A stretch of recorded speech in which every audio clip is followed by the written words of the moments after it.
ಬಂದಿರೋದು ಸಂಘಟನೆ ವಿಚಾರ, ಜೊತೆಗೆ ಏನಾದ್ರು ಗ್ರೀವೆನ್ಸಸ್ ಇದ್ದು ಅಂದರೆ ಹೇಳಿ ಅಂತ ಅವರು ಲೆಕ್ಕಾಚಾರ ಆಗ್ತಾ ಇದ್ದಾರೆ. ಏನೊಂದು ಇವೆಲ್ಲ ಸ್ಟೇಟ್ಮೆಂಟ್ಗಳು ಬರ್ತಾ ಇದ್ದಾರೆ, ಅವೆಲ್ಲ ಪಾರ್ಟಿನ ಡಿಸಿಪ್ಲಿನ್ ತರಬೇಕು, ಪಾರ್ಟಿ ಡಿಸಿಪ್ಲಿನ್ ಇದು ಮಾಡಿ. ಅದು ಬಿಟ್ಬಿಟ್ರೆ ಯಾವ ಲೀಡರ್ಶಿಪ್ ಚೇಂಜ್ ವಿಚಾರ ಇಲ್ಲ, ಡಿಸ್ಕಷನ್ ಇಲ್ಲ, ಏನಿಲ್ಲ. ಅವೆಲ್ಲ ಯಾರು ನಾವು ಯಾವುದಕ್ಕೂ ಆ ಥರದಲ್ಲಿ ಯಾರೂ ಇಲ್ಲ. ನಮಗೆ 2028 ಇಸ್ ಇಂಪಾರ್ಟೆಂಟ್.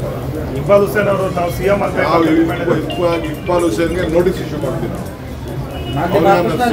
ನನಗೆ ಯಾರು ಸಿಎಂ ಆಗ್ತೀನಿ ಅಂತ ನಂಗೆ ಹೇಳೋದು ಅವಶ್ಯಕತೆ ಇಲ್ಲ. ಇವತ್ತು ನಾಳೆನೇ ಅವ್ರಿಗೆ ನೋಟಿಸ್ ಇಶ್ಯೂ ಮಾಡ್ತೀನಿ. ಹೇಳೋದು ಬೇಡ, ಅದೆಲ್ಲ ಬೇರೆ ವಿಚಾರ. ಪ್ರೆಸ್ ಮುಂದೆ ಯಾರು ಹೋಗ್ಬಾರ್ದು. ನಾನು ಹೇಳ್ತಾ ಇದ್ದೀನಿ, ನೋ ಪ್ರೆಸ್. ಇಕ್ಬಾಲ್ ಹುಸೇನ್ಗೂ ಹೇಳೋದಷ್ಟೇ, BC ಪಾಟೀಲ್ಗೂ ಹೇಳೋದಷ್ಟೇ,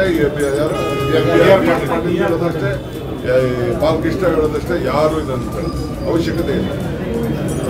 ಮುಖ್ಯಮಂತ್ರಿಗಳು ಸಿದ್ದರಾಮಯ್ಯನವರು ಇದ್ದಾರೆ, ಅವ್ರ ಕೈ ಬಲಪಡಿಸೋದು ನಮ್ಮ ಸರ್ಕಾರ ಕೈ ಬಲಪಡಿಸೋದು ಅಷ್ಟೇ. ಅನುದಾನದ ವಿಚಾರದಲ್ಲಿ ಮತ್ತೆ ಬೇಸರ ವ್ಯಕ್ತಪಡಿಸಿದ್ದಾರೆ. ನೋಡ್ರಿ, ನಾವು 1 ಲಕ್ಷ ಕೋಟಿ ರೂಪಾಯಿ ಅಷ್ಟು ನಾವು ವೆಲ್ಫೇರ್ ಸ್ಕೀಮ್ ಕೊಡ್ತಾ ಇದ್ದೀವಿ. ಇದು ನಿಮ್ಮ ತಲೆಯಲ್ಲಿ 54,000 ಕೋಟಿ ರೂಪಾಯಿ ಇರಿಗೇಷನ್ ಹೋಗ್ತಾ ಇದೆ. ಇದಕ್ಕೆ ಗ್ಯಾರಂಟಿ ಹೋಗ್ತಾ ಇದೆ. 19,000 ಕೋಟಿ ರೂಪಾಯಿ ಪವರ್ ಹೋಗ್ತಾ ಇದೆ. ಪವರ್ ರೈತರುಗಳಿಗೆ ಪವರ್ ಹೋಗ್ತಾ ಇದೆ. ಸೋಷಿಯಲ್ ವೆಲ್ಫೇರ್ ಸ್ಕೀಮ್ನಲ್ಲಿ ಬೇರೆ ಎಲ್ಲ ಕಡೆ ಸ್ಕೀಮ್ಗಳು ಒಟ್ಟು ಸೇರಿದ್ರೆ ಹೆಚ್ಚು ಕಮ್ಮಿ 1 ಲಕ್ಷ ಕೋಟಿ ರೂಪಾಯಿ ನಾವು ವೆಲ್ಫೇರ್ ಸ್ಕೀಮ್ಗೆ ಕಾರ್ಪೊರೇಷನ್ನಿಂದ ಹಿಡಿದು ಬೇರೆ ಎಲ್ಲ ಕಡೆನೂ ಕೂಡ ನಾವು ವೆಲ್ಫೇರ್ ಸ್ಕೀಮ್ಸ್ಗೆ ಜನರಿಗೆ ನಾವು ಸಹಾಯ ಮಾಡ್ತೇವೆ. ಅದು ಯಾರಿಗೆ? ಅದು ಜನರ ಅಭಿವೃದ್ಧಿಗಲ್ವಾ, ಕ್ಷೇತ್ರಕ್ಕೆ ಅಭಿವೃದ್ಧಿಗಲ್ವಾ? ಎಲ್ಲ ಡಿಪಾರ್ಟ್ಮೆಂಟಲ್ಲೂ ಕೂಡ ಒಂದೊಂದು ನಿಗಮಗಳಿದೆ. ಆ ನಿಗಮಗಳಲ್ಲಿ ಗಾಡಿ ತಗೊಳ್ತಾ ಇದ್ದೀವಿ, ಇದು ರೈತರಿಗೂ ಕೊಡ್ತಾ ಇದ್ದೀವಿ, ಮನೆಗಳು ಕೊಡ್ತಾ ಇದ್ದೀವಿ, ಈ ಹೌಸಿಂಗ್ಗಳಿಗೆ ದುಡ್ಡು ಕೊಡ್ತಾ ಇದ್ದೀವಿ. ಇದೆಲ್ಲ ವೆಲ್ಫೇರ್ ಸ್ಕೀಮ್ ಅಲ್ವಾ? 1 ಲಕ್ಷ ಕೋಟಿ ರೂಪಾಯಿ, ಕಡಿಮೆ ಏನಿಲ್ಲ. ಅದು ನಮ್ಮ ರಾಜ್ಯದಲ್ಲಿ ಆಗ್ತಾ ಅಷ್ಟು ವೆಲ್ಫೇರ್ ಸ್ಕೀಮು ಈ ದೇಶದಲ್ಲಿ ಯಾವ ರಾಜ್ಯದಲ್ಲೂ ಇಲ್ಲ. ಅದನ್ನು ಎಲ್ಲರೂ ಕೂಡ ಅರ್ಥ ಮಾಡ್ತೀವಿ. ಯಾರಿಗೂ ಗಾಬರಿ ಬೇಡ. ಇದು ಪ್ಯೂರ್ಲಿ ಪಕ್ಷದ ಸಂಘಟನೆ ವಿಚಾರ. ಎಲ್ಲ ಇಡೀ ದೇಶದಲ್ಲೇ ಎಲ್ಲ ಬ್ಲಾಕ್ಗಳು, ಜಿಲ್ಲಾ ಕಾಂಗ್ರೆಸ್ ಅಧ್ಯಕ್ಷರು ಇದನ್ನೆಲ್ಲ ಚೇಂಜ್ ಮಾಡ್ತಾ ಇದ್ದೀವಿ. ಮಲ್ಲಿಕಾರ್ಜುನ್ ಖರ್ಗೆ ಅವರು ಬೆಳಗಾಮಲ್ಲಿ ಏನು ಘೋಷಣೆ ಮಾಡಿದ್ದಾರೆ ಅಂತಂದ್ರೆ, this is a year of organisation ಅಂತ ಹೇಳಿದ್ದಾರೆ. ಸಂಘಟನೆಯ ವರ್ಷ ಇದೆ. ಆ ಸಂಘಟನೆಯ ವರ್ಷದಲ್ಲಿ ಹೆಚ್ಚಿಗೆ ಜಿಲ್ಲಾ ಕಾಂಗ್ರೆಸ್ ಅಧ್ಯಕ್ಷರಿಗೆ ನಾವು ಶಕ್ತಿ ತುಂಬಬೇಕು ಅಂತ ಅವ್ರು ಹೇಳಿದ್ದಾರೆ ಬೆಳಗಾಮಲ್ಲಿ.